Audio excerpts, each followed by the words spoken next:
Good afternoon. I'm glad you're here today. Last week, we had the pleasure of having Swami with us, who gave us a really active rendition of the section by Arupananda, I think it was. Swami Arupananda's Conversations with Holy Mother. Yeah. So today we're going to go back to Sarjubala's reminiscences of Holy Mother. And remember, she's a householder devotee who is visiting Holy Mother when she can in her home, usually at Udbodhan. Once in a while in Jairambati, and once in a while in Dakshineshwar. So she was in Udbodhan with Mother. And I saw the mother one night. She was lying on her bed. Another woman was near her. At once, she sat up in bed so that I might bow before her. In the course of conversation, she said, at the time of creation, people were born with the quality of sattva, light. They had wisdom from their very birth. Consequently, they at once realized the unreal nature of the world. They renounced it and practiced austerity. They were liberated in no time. The Creator found that the purpose of his creation was going to be frustrated. These wise men, who were all thus liberated, were unfit for the continuance of the play of the world. Then he, the Creator, again started the work of creation and mixed the qualities of rajas, activity, and tamas, inertia, with the sattva. Thus, his purpose was fulfilled. Then she cited a popular verse bearing on the theme of creation and said, in our young age, we acquired these ideas from the country dramas, but now these have become rare. In the early days in the villages, often the truths of the Upanishads and the stories of the Bhagavatam, the Gita, all of them were enacted by traveling troops of actors. And the villagers saw these plays, heard the words, and got the knowledge. So what she's saying is these have become rare in the villages now.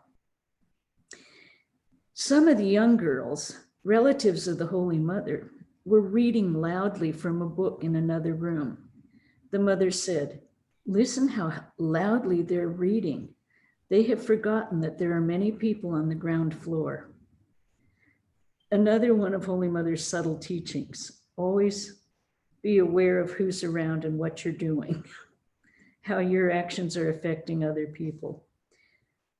Radhu's mother, the insane sister-in-law of the Holy Mother, entered the room and said, Lakshmi Mani, Sri Ramakrishna's niece, is going to Navadip on a pilgrimage.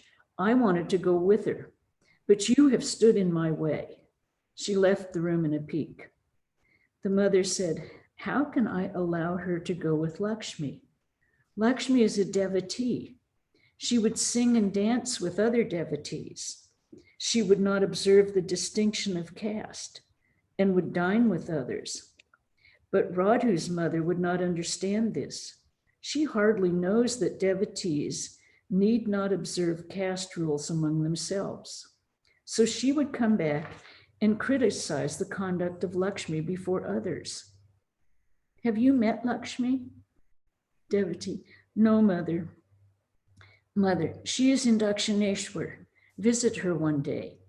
Have you been to Dakshineshwar? Devotee, yes, mother. I have visited the place many a time, but I did not know that she had been living there. Mother, have you seen the Nahabad at Dakshineshwar, where I used to stay? Devotee, yes, mother. I have seen it from the outside. Mother, when you visit the place another day, go inside the room. I stayed there. My entire world consisted of that small room. And that small room is about 6 feet around, maybe 7 feet in a circle, not much more than 7 or 8 feet. Even the vessel containing fish, and these are live fish, was hung up from the ceiling. I had never seen water taps before. I came to Calcutta one day and entered a room where there was a tap. I opened the tap. Before the water rushed out, there came a hissing sound, like that of a snake out of the tap. I was terror-stricken and ran from the room. I at once came to the other ladies of the house and cried, "There's a snake in that water pipe." They laughed and said, "There's no snake there. Do not be afraid." This hiss comes from the air being forced out of the rushing water. Then we laughed and laughed till our sides began to ache. Saying this, the Holy Mother laughed heartily again, so sweet in laughter. I too could not hold back my laughter anymore and thought, so guileless is our mother. Mother, have you seen Sri Ramakrishna's birthday festival at Vellore? Devotee, no, mother, I've never been to the monastery at Vellore. I have heard that the monks who live there do not like a crowd of women in the monastery. Therefore, I hesitate to go there. Mother, go there once and see the celebration of Sri Ramakrishna's birthday. Nowadays in Vellore, they have very strict rules concerning women staying in the shrines because there are so many tourists and devotees that come that they really have to limit time so that the monks do have time in the monastery. Then it was evening when I went to Bagh Bazaar to see the Holy Mother. She was kind enough to ask me to spread her small carpet on the floor and fetch her beads. She soon became absorbed in her meditation. Across the lane, there was an open space. A few laborers lived there with their families. One of the male members began to beat a woman severely, probably his wife. Slaps and fisticuffs began to be showered upon her. Then he kicked her with such force that she was thrown to a distance with a child in her arms. Then he started kicking her again. The mother could not proceed with her meditation anymore. Though she was extremely modest and would not usually talk even loud enough to be heard by people on the ground floor, she now came to the porch of the second floor and stood by the iron railing and cried aloud in a tone of sharp reprimand, "You rogue, are you going to kill the girl outright? I am afraid she's already dead." Hardly had the man looked at her than he became quiet like the snake before its charmer and released the woman. We heard that her only fault was that she had not cooked in time. Afterwards, the man became his old self again and wanted to be at peace with the woman. The Holy Mother saw this and came back to her room. So, as you can see, she does stand up to right wrongs.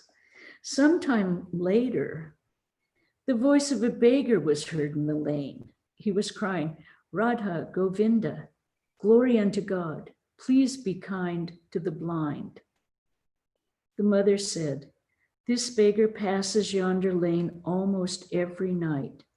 At first he would cry, 'Please be kind to the poor blind.' But Golok one day rightly said to him, 'Please utter the name Radha Krishna, the name of God.' This will serve the double purpose of uttering the holy name and also of reminding the householders of God. Otherwise, you will day and night think of your blindness alone." Since then, the blind man, while passing through this lane, takes the name of God. Golok gave him a piece of cloth. He also gets alms in other forms. This is such a simple teaching. She didn't ask him to stop begging, just please say God's name so you have constant remembrance. Such a simple thing. I went to Bog Bazaar one evening and I heard the Holy Mother saying, new devotees should be given the privilege of service in the shrine room. Their new zeal makes them serve the Lord carefully. The others are tired of service. Service, in the real sense of the word, is not a joke. Be extremely careful about making his service perfectly flawless. But the truth is, God knows our foolishness and therefore he forgives us. One woman devotee was near her. I do not know if these words were directed towards her. The mother was asking her to be careful in picking the right kind of flowers and in making sandal paste for the purpose of worship, as also in not touching any part of the body, cloth, or hair while working in the shrine. One must work in the shrine room with great attention, said she. Offerings and the rest should be made at the proper time. I remember when I first moved into the convent and we would be working in the flower room, Swami P would always say, now you remember, no idle conversation while you're working in the flower room, and concentrate on what you're doing. And so he always emphasized thinking of God before anything else. He didn't necessarily say you had to do it in a certain way, but always put God first. It was 8:30 in the evening when I came to the place of the Holy Mother. She was absorbed in meditation in the porch to the north of the shrine room. We waited for a while in another room. The mother came there and said with a smile, I'm glad to see you, my child. Devotee, I have brought my sister with me, mother. Is Arati over? The evening service. Mother, no, you may witness it now. I shall join you presently. The evening service was commenced. And at the Udbodhan, the most important thing is waving light and incense. It's not a full-on arati like we do here in Santa Barbara. It's everything at the Udbodhan is highly simplified and very cozy and casual, as if you were in your own home. After the worship was over, we prostrated before the image and came to the adjacent room to meet the Holy Mother. While we were at her place, we were unwilling to lose sight of her even for a moment. A few minutes later, the mother came to the room. An old lady was learning a devotional song from another. The mother said, I'm afraid she may not be able to teach the song correctly. Oh, what a great singer the master was. His voice was so sweet. While singing, he would become one with his song. His voice is still ringing in my ears. When I remember it, other voices appear so flat. But Narayan also had a melodious voice. Before leaving this city, he came to see me and sang a few songs. While taking leave of me, he said, Mother, I can return as a man in the true sense of the term. I shall see you again. Otherwise, goodbye. What do you mean, my child? I cried. Well, he replied, I shall soon come back through your grace. Girish Babu also had a sweet voice. Radhu came to the room and requested the mother to lie down by her. She said, you go and lie on the bed. These devotees have come from a distance. I should like to sit with them for a while. Radhu still insisted. I said, let us also go to your bedroom. You may lie there on your bed. The mother asked us to follow her. The mother lay on her bed and began to talk to us about various things. I was fanning her. She said after a few minutes, it is now cool. Please do not take any more trouble. I rubbed her feet. An old lady was explaining to another about the 6 centers as described in yoga. Golap Ma forbade her to do so. But still she continued. The mother heard her words and said to me with a smile, Sri Ramakrishna, with his own hands, drew for me the picture of Kundalini in the 6 yogic centers. I asked her if she still had the picture with her. The mother replied, no, my child. I had then no idea of the devotees coming to us. I have lost the paper. It was 11 o'clock at night. We prostrated before her and took leave of her. The mother sat on her bed and blessed us. She called me aside and said, spiritual progress becomes easier if husband and wife agree in their views regarding spiritual practices. A little personal advice for Sarju. October, November 1914. These are her reminiscences, so the dates are not precise like in M's Gospel. We had plenty of flowers at our Baliganj home. The Holy Mother was always pleased with flowers. One day I gathered a large quantity of them and came to see her. I found her just ready for the worship. I arranged the flowers and she sat on the carpet before the image. I forgot to keep aside some flowers for worshiping the feet of the Holy Mother. So I was sorry to think that it would not be possible for me to worship her that day. But I soon found out that she had anticipated my secret desire. She herself had separated some flowers on the tray. After the worship was over, she said to me, now, my child, I have kept those flowers in the tray for you. Bring them here.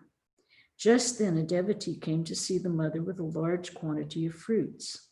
She was very pleased to see him. She put a mark of sandal paste on his forehead and stroked him by touching the chin. I had never seen her express her affection for any man devotee in such a manner.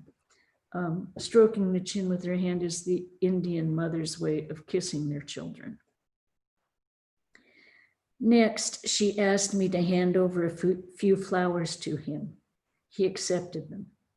I found his whole body trembling with devotional fervor. With great joy, he offered those flowers at her feet and left after accepting the prasad. She sat on the cot and invited me very tenderly to come to her. I worshiped her feet. With great love, she placed her hand on my head and kissed me. I was deeply touched by her blessings. After a while, I found her on the roof drying her hair. She invited me to come near her and said, take off the cloth from your head and dry your hair. Otherwise, it may affect your health. Golapma came to the roof and requested the mother to make an offering of food in the shrine room. The mother came down from the roof. I also followed her after a while to the shrine room. Like a bashful young bride, she was saying to Sri Ramakrishna in a soft voice, come now, your meal is ready. Then she came to the image of Gopala and said, oh, my Gopala, come for your meal. I was just behind her. Suddenly, she looked at me and said with a smile, I am inviting them all to their noonday meal. With these words, the Holy Mother entered the room where the food was offered. Her earnestness and devotion made me feel that the deities, as it were, listened to her words and followed her to the offering room. I was pinned to the ground with wonder. After the offering was over, we all sat together for our meal. Then the mother asked me to rest for a while. A man came with a basket of fruits. The fruits were meant for offering. He asked the monks what he should do with the basket. They told him to throw it out in the lane. The mother got up and went to the porch. She looked at the lane and said to me, look there. They have asked him to throw away such a nice basket. It does not matter for them in the least. They are all monks and totally unattached, but we cannot allow such a waste. We could have utilized the basket at least for keeping the peelings of the vegetables. She asked someone to fetch the basket and wash it. The basket was kept for some future use. I learned a lesson from her words, but we are so slow to learn. After some time, a beggar came to the house and shouted for alms. The monks felt annoyed and said rudely, "Go away now, don't disturb us." At these words, the Holy Mother said, "Did you hear their remarks? They have driven away the poor man.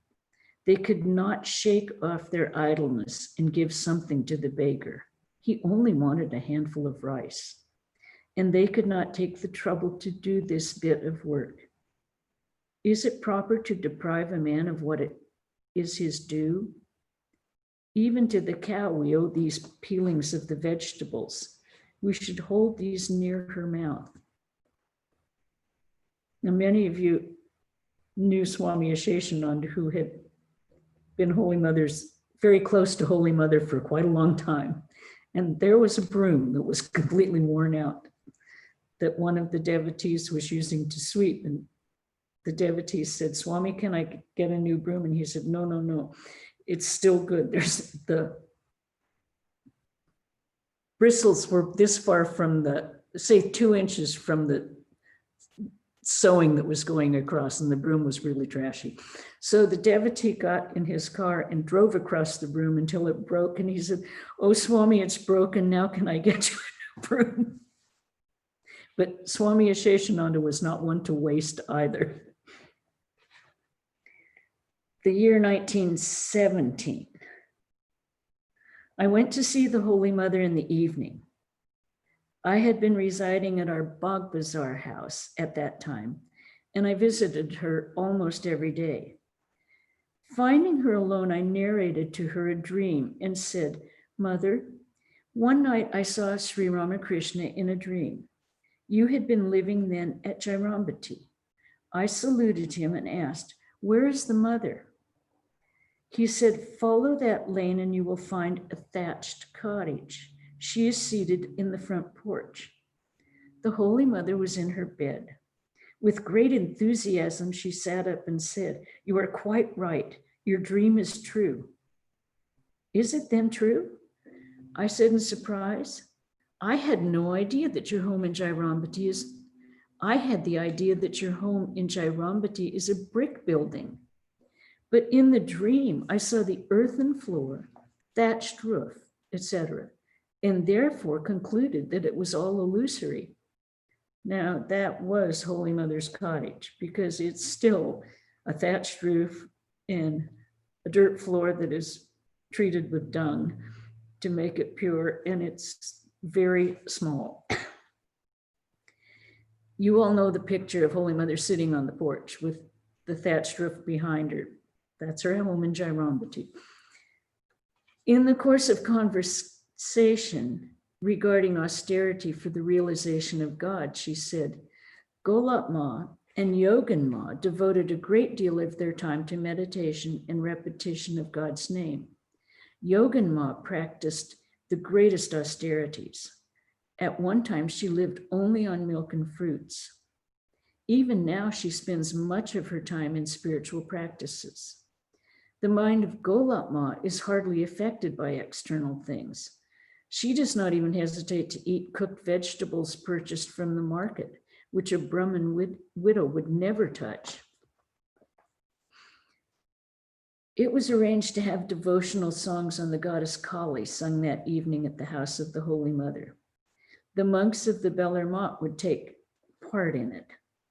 The music commenced at 8:30 in the evening. Many of the women devotees sat on the veranda to hear the music. I was rubbing oil on the mother's feet and could hear the songs from the room. I had heard them many a time before. But that day, those songs coming from the mouth of the devotees had a novel charm. They were full of power and thrill. My eyes became moist.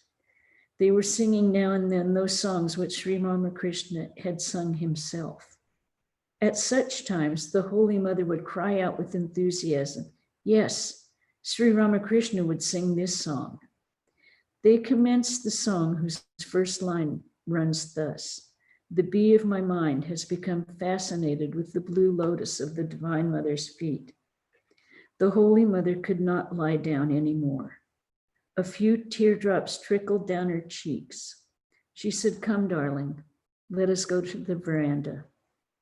After the singing was over, I saluted the mother and returned home. Okay. 22nd July, 1918. It was 7:30 in the evening when I arrived at the house of the Holy Mother. Only 2 months back, she had returned from her village home, emaciated by a protracted attack of malaria. She greeted me with her usual smile and said, "It's a very warm day. Take a little rest and refresh yourself. What about your sister? Has she reached home?" Devotee: "Yes, Mother. I started after she had reached home." Mother: "Take this fan for Radhu and rub this medicated oil on my back. There are heat blisters all over my body." As I started rubbing the oil, the bell rang for evening worship. The Holy Mother sat on her bed and saluted God with folded hands.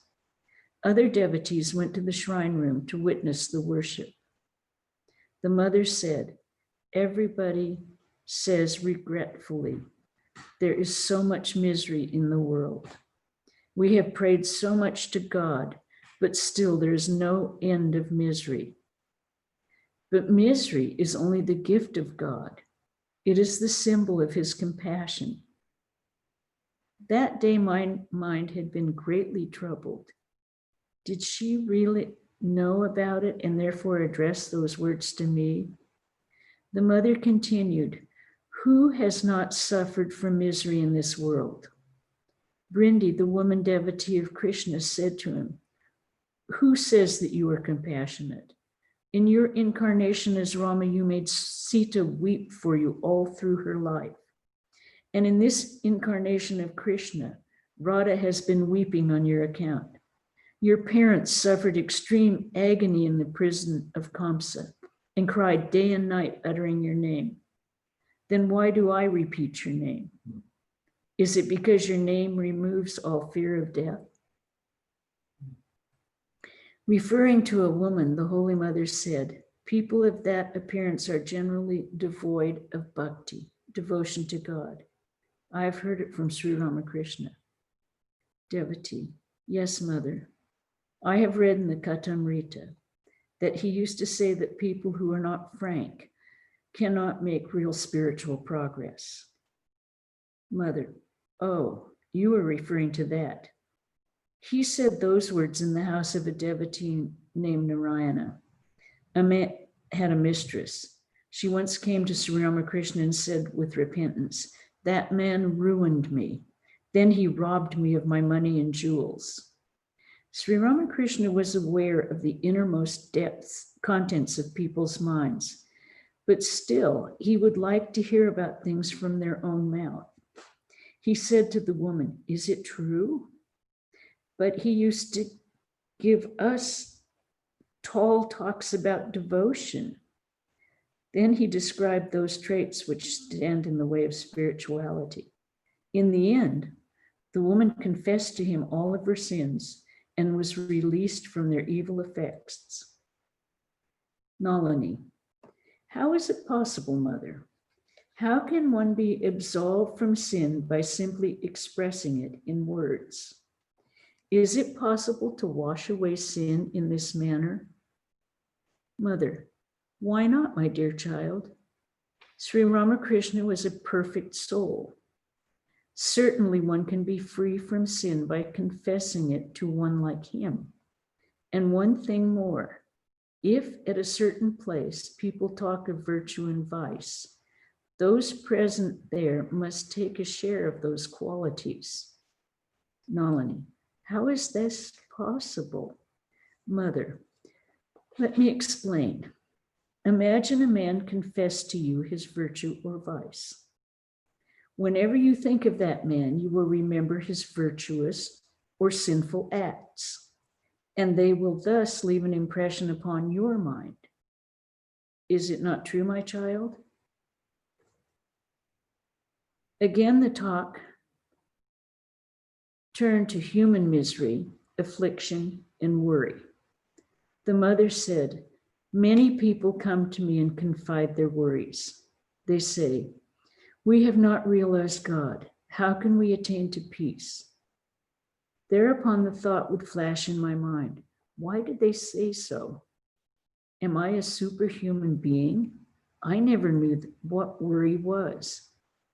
And the vision of God, it lies as it were in the palm of my hand. Whenever I like it, I can have it. Kind of really shows where her mind is. Definitely not where the majority of people's. I had read of the Holy Mother's dacoit father. You all know a dacoit is a thief, highwayman. Wishing to hear it from her, I said, Mother, I read about an episode in the book. You were once coming to Dakshineshwar. Lakshmi Didi and others were with you. You could not walk as fast as they. Seeing that night was approaching, you told them to go ahead, and you were lagging far behind. At this time, you met those who have come to be known as your dacoit father and mother. Mother, it is not true that I was altogether alone. There were 2 other old women. The 3 of us fell behind. Then seeing that man with silver wristbands, shaggy hair, dark complexion, and a long stick in hand, I was terribly frightened. In those days, dacoities used to take place in that area. The man understood that we were frightened and asked, hello, where are you going? I said, to the east. The man responded saying, this is not the road, your path lies that way. Seeing that I did not proceed even then, he said, don't be afraid. There's a woman with me. She has fallen behind. Then I called him father and took refuge in him. Was I like this in those days? How strong I was. I walked for 3 miles at a stretch. I had walked around Vrindavan and never felt tired. Okay. Yeah. Later, the Holy Mother said, did you see the Nahabat at Dakshineshwar? I used to stay there. The room was so low that at first I would knock my head against the upper frame of the door. One day I got a cut on the head. Then I became accustomed to it. The head bent of itself as soon as I approached the door. Many stout aristocratic women of Calcutta frequently came there. They never entered the room. They would stand at the door and lean forward holding the jams. And peeping in, they would remark, addressing me, ah, what a tiny room for our good girl. She is, as it were, in exile like Sita. Turning to her nieces, she continued, you won't be able to stay in such a room even for a day. True, aunt, they ejaculated. Everything is different with you. Devotee, I read in Gurudas Burman's book that finally they came to Dakshineshwar, that finally they built at Dakshineshwar a thatched house for you. The master came there once and because of heavy rain could not return to his own room. Mother, what thatched house? It was just a small shed. All of that is properly written in Sarat's book, the Leela Prasanga, the great master. M's book also is good. He has recorded the master's own words. What sweet words. I heard that there is so much material that there could be 4 or 5 parts more. He has now become old. Would he be able to do all that? Selling the book, he seems to have got much money. I heard that he has kept aside all that money. For my house at Jairambati, he gave nearly 1,000 rupees. For the house, 400 rupees, and for expenses, 500 rupees. And every month he gives me 10 rupees. If I stay here sometimes, he gives me 20 or 25 rupees. Earlier, when he was working as a teacher, he used to give monthly 2 rupees. Devotee, is it Girish Babu who gave much money to the mat? Mother, not a large amount. It was Surendranath Mitra, who gave regularly. But Girish too did give something. And he bore all my expenses at Nilambar Babu's for a year and a half. He has not given any large sum to the mat. And wherefore could he give? He never had so much money. Earlier, he was a wretch and used to move in bad company, running a theater. He was a man of great faith and so obtained the Master's grace. The Master gave him salvation. In each incarnation, he liberates one wretch, like Jagai and Madhai in the incarnation of Chaitanya. The Master also said this, that Girish was an aspect of Shiva. What is there in money, my dear? The Master could not even touch money. His hand used to curl back when any metal contacted him. He used to say, the world is an illusion. Ah, Ramlal, if I felt that the world was real, I would have covered your Kamarpukur with gold. But I knew that it was an illusion. God alone is real. Maku, her niece, said sorrowfully, I could not settle myself in one place. The mother replied, how is that? Wherever you live, you must feel quite at home.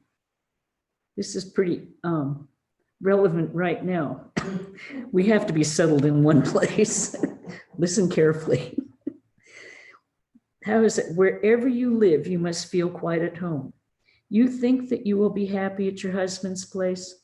How is that possible? He gets a small salary. How can you manage with such a pittance? You are staying with me. It is just like your father's place. Married girls sometimes live with their parents, don't they? Can't you practice renunciation a little? I requested the mother to tell me something more about Sri Ramakrishna. What the books say is not always correct, Mother said.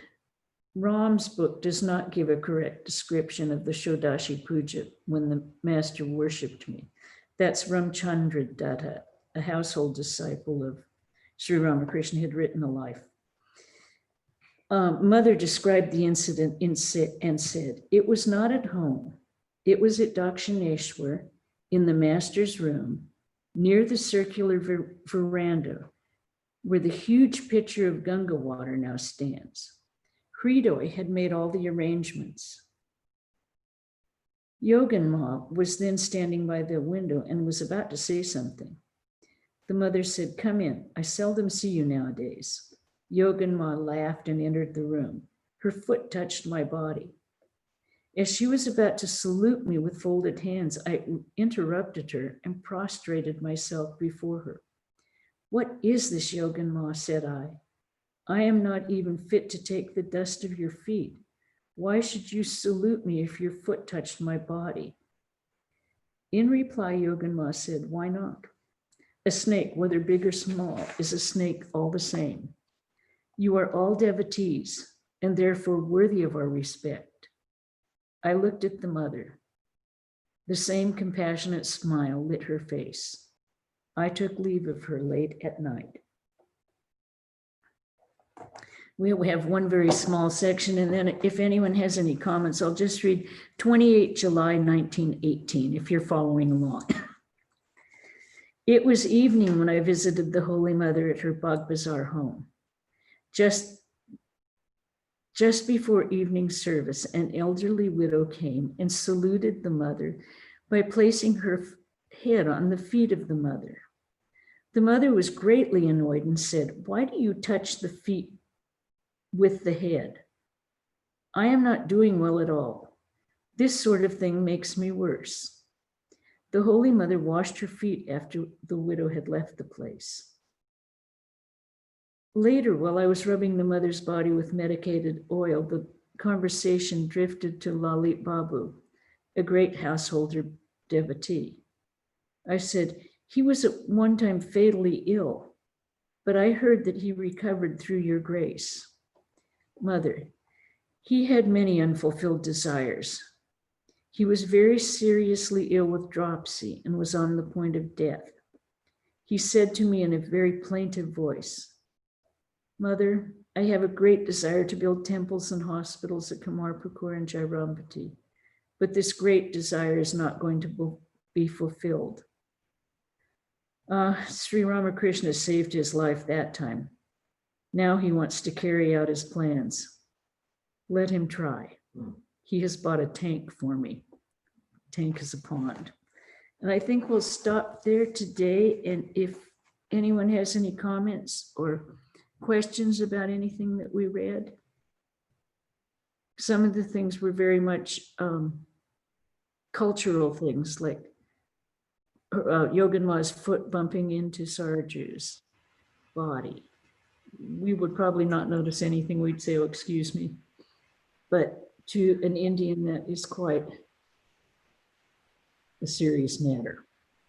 You don't let your feet touch what they consider, well, Yoganla was a nun, and they would not consider touching a sannyasini or sannyasini with their foot. Yeah. Wasn't she? She was running a convent or something. Yogini, yeah. I have a question. Okay. So why was the mother annoyed when the woman came in and touched her feet with her head? Yeah. Do you need permission to do that, or? Well, I think she said she wasn't feeling well at that time, and that close contact, head to a foot, she takes on more of the harm of the person who's doing it. And when you're not feeling well, it saps more of your force. So the thing to do would be, I mean, With to your, wait and ask, or well, with yeah. your hand, touch the foot with your hand, and then your hand to your head. Okay. Oh, no. Okay. Yeah, and you both feet in the knee, but you don't actually put your head on your feet unless it's. Oh. Yeah.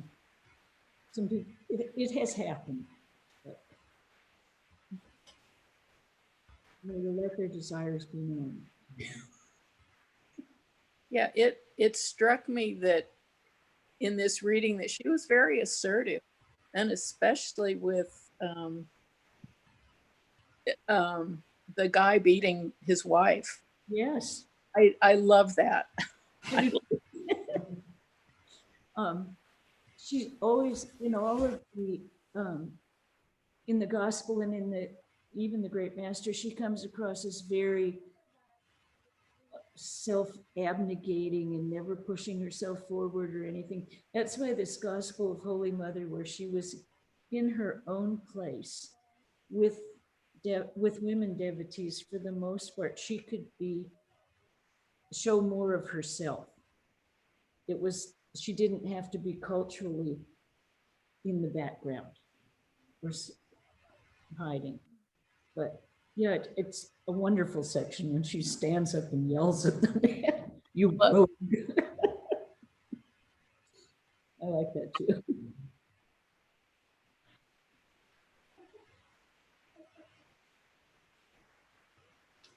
I'm glad to see that you're all here. And as I say, it'll be about 45 minutes, except when Swami does it. And we'll hope he'll do it again one day. And it's good to see all of you. We'll end with, I see Sarah right there all the way from Portland. Okay, we'll end with a chant.